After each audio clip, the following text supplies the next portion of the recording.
नगर में विशाल जनसभा, लोगों की भीड़ ने उड़ाए ममता के होश। पीएम मोदी बोले, पहले चरण की वोटिंग ने तोड़ा ममता का अहंकार। पहले चरण में टीएमसी का अहंकार टूट गया है। पीएम मोदी ने मथुआ ठाकुर मंदिर के किए दर्शन। तो आज सुबह ही प्रधानमंत्री नरेंद्र मोदी मथुआ ठाकुर मंदिर गए हुए थे। यहाँ पर उन्होंने प्रार्थना की, पूजा की और इसके साथ ही उन्होंने इसकी कुछ तस्वीरें अपने सोशल मीडिया हैंडल एक्स पर साझा की और उन्होंने लिखा कि आज सुबह मथुआ ठाकुर मंदिर में प्रार्थना की। श्री श्री हरिचंद्र ठाकुर जी और श्री श्री गुरुचंद ठाकुर जी के आदर्श हमारे समाज को रोशन करते रहते हैं। इसी के साथ साथ उन्होंने फिर ठाकुर नगर में जो है विशाल जनसभा को संबोधित किया। प्रधानमंत्री जहां भी जा रही हैं, इन रैलियों में भर भर कर भीड़ निकलकर सामने आ रही है। कहीं मैदान छोटा पड़ जा रहा है तो पंडाल भी छोटे पड़ जा रही हैं। जनता का अपार प्रेम, जनता का अपार समर्थन देखकर प्रधानमंत्री भी गदगद हो जा रही हैं।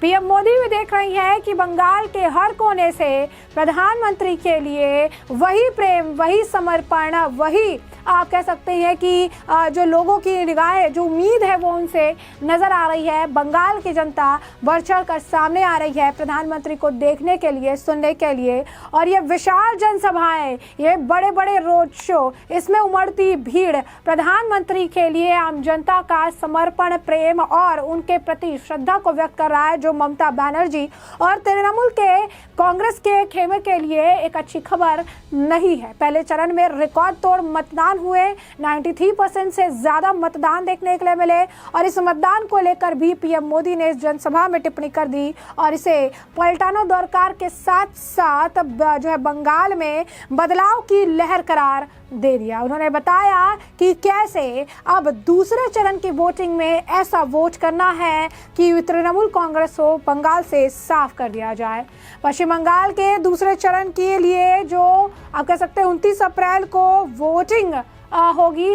दूसरे चरण के लिए राजनीतिक दलों का चुनाव प्रचार जारी है और इसी तरह प्रधानमंत्री नरेंद्र मोदी ने विजय संकल्प सभा को संबोधित किया। इस दौरान पीएम मोदी ने तृणमूल कांग्रेस और ममता बनर्जी पर निशाना साधा। पीएम मोदी ने दावा किया, पहले चरण में वोटिंग के बाद साफ हो चुका है कि बंगाल में बीजेपी प्रचंड जीत दर्ज करने जा रही है। पीएम मोदी ने कहा कि पहले चरण के मतदान ने बंगाल ने कमाल कर दिया। पहले चरण में टीएमसी का अहंकार टूट गया। दूसरे चरण में भाजपा की प्रचंड जीत पक्की होने जा रही है। बंगाल का चुनाव अब अंतिम चरण में है, लेकिन अपने एक बात नोटिस की होगी, 15 साल पहले टीएमसी माँ माटी मानुष की बात करके सत्ता में आए, लेकिन अब इनके मुंह से माँ माटी मानुष के शब्द तक नहीं निकलते। आखिर क्यों, क्या कारण है? ये टीएमसी वाले अगर माँ माटी मानुष की याद दिलाएंगे तो इनके पाप सामने आ जाएंगे। टीएमसी की निर्ममता ने माँ को रुला दिया, माटी को सिंडिकेट घुसपैठियों के हवाले कर दिया, बंगाल के मानुष को पलायन के लिए मजबूर कर दिया। क्या कुछ कह रहे हैं पीएम मोदी, सुनिए। पहले चरण में इतना भारी मतदान हो गया तो फिर आप सो नहीं जाएंगे ना, जागते रहेंगे, घर घर जाएंगे, एक एक मतदान को मिलेंगे, पोलिंग बूथ में बराबर ताकत लगाएंगे, पक्का। पहले चरण का रिकॉर्ड तोड़ेंगे, जरा जोर से बताइए तोड़ेंगे, जरा हाथ ऊपर करके बताइए तोड़ेंगे। यही करके दिखाना है। देखिए, पहले चरण में टीएमसी का अहंकार टूट गया है। अब दूसरे चरण में बीजेपी सरकार की प्रचंड जीत पक्की होने जा रही है। प्रथम चरणे भांगलो टीएमसीर अहंकार, द्वितीय चरणे निश्चितो बीजेपी सरकार। साथियों, बंगाल का ये चुनाव अब अंतिम चरण में है, लेकिन आपने एक बात नोटिस की होगी। 15 साल पहले टीएमसी मां, माटी और मानुष की बातें करके सत्ता में आई थी, लेकिन अब इनके मुंह से मां, माटी और मानुष ये शब्द तक नहीं निकलते। आखिर क्यों? क्या कारण है? मैं कारण आपको बताता हूं। साथियों, ये टीएमसी वाले अगर मां, माटी और मानुष की याद दिलाएंगे तो इनके पाप सामने आ जाएंगे। टीएमसी की निर्ममता ने मां को रुला दिया, माटी को सिंडिकेट और घुसपैठियों के हवाले कर दिया और बंगाल के मानुष को पलायन के लिए मजबूर कर दिया। साथियों, टीएमसी के महाजंगल राज में छोटे से छोटा नेता, छोटे से छोटा गुंडा भी खुद को सरकार समझता है। 24 परगना, हुगली नदी के इर्द गिर्द का इलाका, ये कभी मिलों और फैक्ट्रियों का इलाका हुआ करता था, लेकिन आज मिलों पर ताले लगने के नोटिस की ही खबरें आती है। अंग्रेजों के जमाने से चले आ रहे कारखाने भी बंद हो रहे हैं।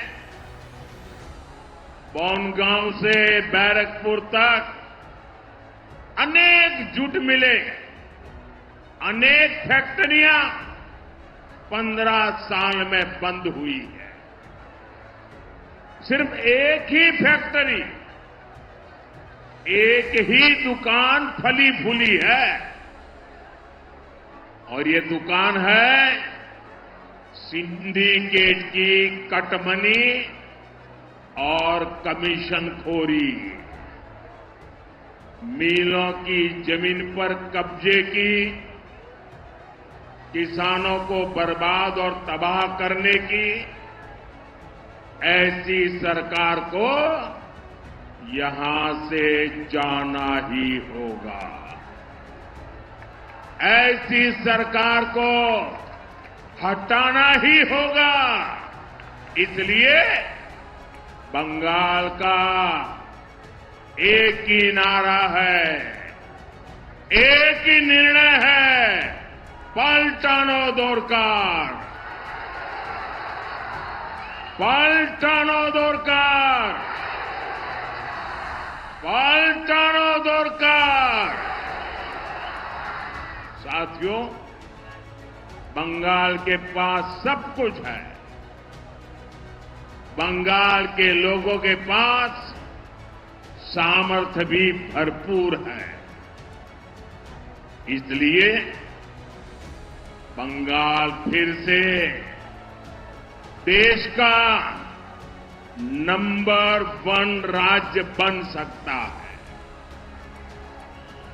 हमें बस नेताजी सुभाष चंद्र बोस के आह्वान को याद रखना है। याद रखोगे? जोर से बताइए, याद रखोगे? याद रखोगे? नेताजी सुभाष चंद्र बोस ने कहा था, तुम मुझे खून दो, मैं तुम्हें आजादी दूंगा। साथियों, नेताजी के आह्वान पर देश ने सर्वस्व न्योछावर कर दिया। आज बंगाल को आपके एक वोट की जरूरत है। बंगाल को आपके एक वोट की जरूरत है। आप हमें आशीर्वाद दीजिए, अपना वोट दीजिए। हम आपको टीएमसी से आजादी दिलाएंगे।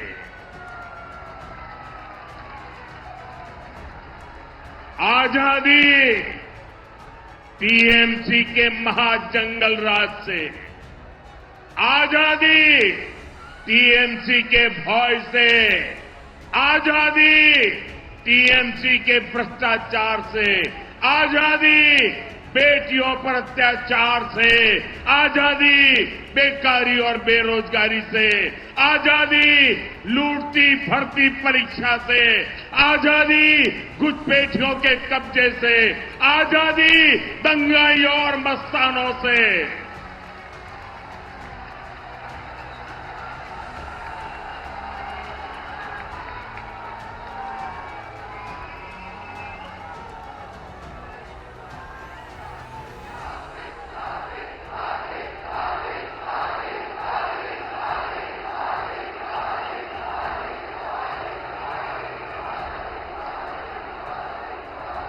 तो जैसा कि आपने उनका बयान सुना, पीएम मोदी ने आगे कहा कि बंगाल के पास सब कुछ है। उन्होंने कहा कि बंगाल के लोगों के पास सामर्थ्य भरपूर है, इसलिए बंगाल फिर से देश का नंबर 1 राज्य बन सकता है। पीएम मोदी ने कहा कि हमें बस नेताजी सुभाष चंद्र बोस के आह्वान को याद रखना है। नेताजी ने कहा था, तुम मुझे खून दो, मैं तुम्हें आजादी दूंगा। नेताजी के इस आह्वान पर देशवासियों ने अपना सर्वोच्च न्यौछावर कर दिया। पीएम मोदी ने कहा कि आज बंगाल को आपके एक वोट की जरूरत है। आप हमें अपना आशीर्वाद दीजिए, अपना वोट दीजिए, हम आपको टीएमसी से आजादी दिलाएंगे। उन्होंने कहा कि टीएमसी के महाजंगल राज की सबसे बड़ी पीड़ित हमारी माँ और बहन बेटियां हैं। बहनों के साथ सबसे बड़ा धोखा हुआ, इसीलिए इस बार सबसे अधिक गुस्सा बहनों में दिख रहा है। संदेश खाली के बहनों के साथ गुंडे अन्याय करते हैं। टीएमसी की निर्मम सरकार गुंडों का साथ देती है। यहाँ बहनों को ही गाली दी। बंगाल के भाइयों और बहनों को इसे कभी नहीं भूलना जो है नहीं चाहिए। पीएम मोदी ने क्या कुछ और कहा, सुनिए। साथियों, बीजेपी के लिए किसानों का कल्याण भी हमारी प्राथमिकता है। हम जुट किसानों और श्रमिकों की चिंता समझते हैं। इसलिए केंद्र की बीजेपी सरकार ने 11 साल में जूट का एमएसपी डबल कर दिया, डबल। जूट किसानों से जूट खरीद 3 गुना से अधिक कर दी। गेहूं और चावल की पैकिंग में 100% जूट की पैकिंग भी अनिवार्य कर दी। हमने सिंगल यूज प्लास्टिक पर बैन लगाया ताकि जूट का उपयोग बढ़े। बंगाल की जूट मिलों को ज्यादा से ज्यादा ऑर्डर मिले, लेकिन टीएमसी का सिंडिकेट यहां मिलों को चलने ही नहीं देता। यहां के किसानों की भलाई के लिए आपको टीएमसी सरकार को अब गाजे बाजे के साथ विदाई देनी ही होगी। साथियों, टीएमसी के महाजंगल राज की सबसे बड़ी पीड़ित हमारी बहनें, हमारी बेटियां। बहनों के साथ सबसे बड़ा धोखा हुआ है। इसलिए इस बार सबसे अधिक गुस्सा बहनों में ही दिख रहा है। संदेश खाली में बहनों के साथ गुंडे अन्याय करते रहे। टीएमसी की निर्मम सरकार गुंडों को साथ देती रही। इतना ही नहीं, यहां तो बहनों को ही गाली दी गई। मेरे प्यारे बंगाल के भाई बहन, ये कभी भी भूलना नहीं है। साथियों, टीएमसी के महाजंगल राज में यहां से बेटियां लापता हो रही है, लेकिन टीएमसी सरकार सोई पड़ी है। बेटियों की इनको कोई चिंता नहीं है। लेकिन अब और नहीं, जो ये गुंडे हैं, ये जो रेपिस्ट है, 4 मई के बाद बीजेपी की सरकार उनका हिसाब करेगी, चुन चुन करके हिसाब करेगी। अत्याचारियों को हटाना है और सत्य कोरबोना अत्याचारी देर के शौर्य देवो। साथियों, बीजेपी बहनों बेटियों को सुरक्षा भी देती है और अवसर भी देती है। संदेश खाली के बहनों के संघर्ष से जुड़ी एक बहन को बीजेपी ने टिकट दिया है।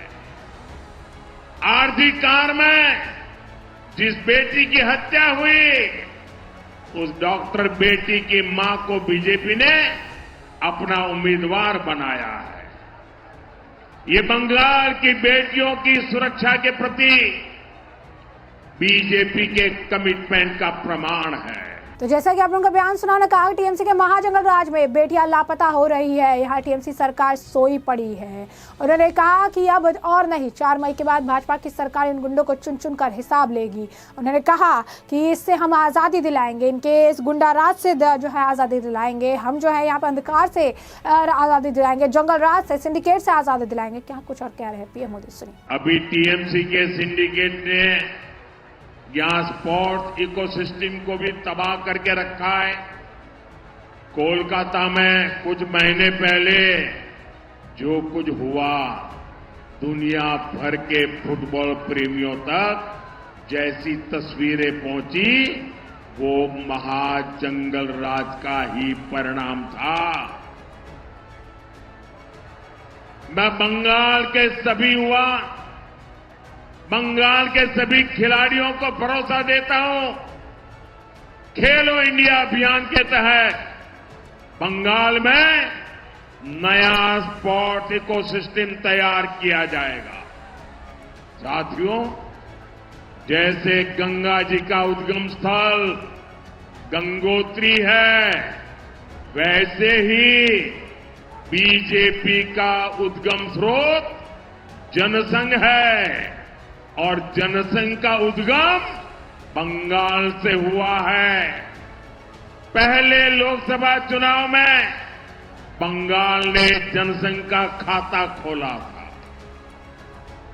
तब कोलकाता से डॉक्टर श्यामा प्रसाद मुखर्जी भी जीते थे। साथियों, उस दौरान 24 परगना हो, नादिया हो, मेदिनीपुर हो, यहां जनसंघ को विधानसभा चुनाव में भी बहुत अधिक समर्थन मिला था। इसके पीछे एक कारण था, जनसंघ ने तब विभाजन का दर्द बांटा था। जनसंघ पूर्वी बंगाल से बेघर हुए शरणार्थियों के साथ खड़ा हुआ था। जनसंघ की कहीं पर भी सरकार नहीं थी, लेकिन शरणार्थियों के मुद्दे को जनसंघ ने ही उठाया था। साथियों, डॉक्टर श्यामा प्रसाद मुखर्जी को तो शरणार्थियों का प्रवक्ता माना जाता था। उन्हीं के संस्कार आज भाजपा के भीतर है। इसलिए विभाजन से लेकर आज तक हर शरणार्थी परिवार को हम अपनी जिम्मेदारी मानते हैं। आपके सुख दुख की चिंता करना ये भारत का ऐतिहासिक दायित्व है। इसलिए मोदी सीएए कानून लेकर आया, वरना दशकों तक ये काम क्यों नहीं हुआ था। साथियों, मैं मतुआ, नामशूद्र और अन्य सभी शरणार्थी परिवारों से कहूंगा, आपको नागरिकता भी मिलेगी, आपको पक्का एड्रेस मिलेगा, आपको हर वो कागज मिलेगा, हर वो हक मिलेगा जो किसी भी भारतवासी को, देश के नागरिक को मिलता है। ये मोदी की गारंटी है।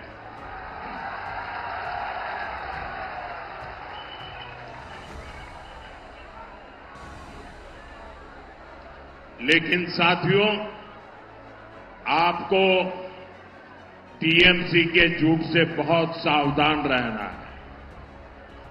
आप अपने हृदय पर हाथ रखकर खुद से पूछिए, जो लोग खुलेआम सीएए का विरोध करते थे, जो सीएए को हटाने का ऐलान करते हैं, क्या वो आपकी भलाई के बारे में कभी भी सोच सकते हैं क्या? अगर कोई साथी गलती से भी टीएमसी को वोट देने के बारे में सोचता है, तो वो अपने पूर्वजों के दिल को दुखाने का ही काम करेगा। साथियों, आज बनगांव से मैं डंके की चोट पर घुसपैठियों को चेतावनी देना चाहता हूं। जो भी अवैध तरीके से बंगाल में घुस आया है, जो फर्जी डॉक्यूमेंट लेकर यहां रह रहा है, वो 29 अप्रैल से पहले बंगाल और हिंदुस्तान छोड़ दे। 4 मई के बाद हर घुसपैठियों को खदेड़ा जाएगा। टीएमसी किसी भी घुसपैठियों को बचा नहीं पाएगी। साथियों, विभूति भूषण बंदोपाध्याय जी ने पाथेर पांचाली जैसी कालजयी रचना की। उसमें उन्होंने पलायन, गरीबी और बहनों के संघर्ष की कहानी बताई है। वो आज भी बंगाल की सच्चाई है। ये चुनाव इस स्थिति को बदलने का चुनाव है। ये काम हमें मिलकर करना है। इसके लिए हर बूथ पर आपका एक एक वोट कमल पर पड़ना चाहिए। आप बीजेपी के हमारे सभी उम्मीदवारों को एमएलए बनाइए। ये बीजेपी का पहला सीएम बनाएंगे। फिर पीएम और सीएम मिलकर आपके सभी सपने पूरे करने के लिए दिन रात मेहनत करेंगे। इसी आग्रह के साथ आप सभी का बहुत बहुत आभार। दोनों हाथ ऊपर करके मुट्ठी बंद करके बोलिए, भारत माता की, भारत माता की, भारत माता की। वंदे वंदे वंदे वंदे वंदे वंदे वंदे वंदे। तो ऐसे में हमने तमाम बयान सुन लिए और हमने आपको जो पूरा मामला है विस्तार से बता दिया है कि ये पूरा मामला क्या है। और अब इस पूरे मामले पर अब आपकी भी जो राय हो हमें कमेंट सेक्शन में कमेंट करके ज़रूर से ज़रूर साझा करिएगा। धन्यवाद।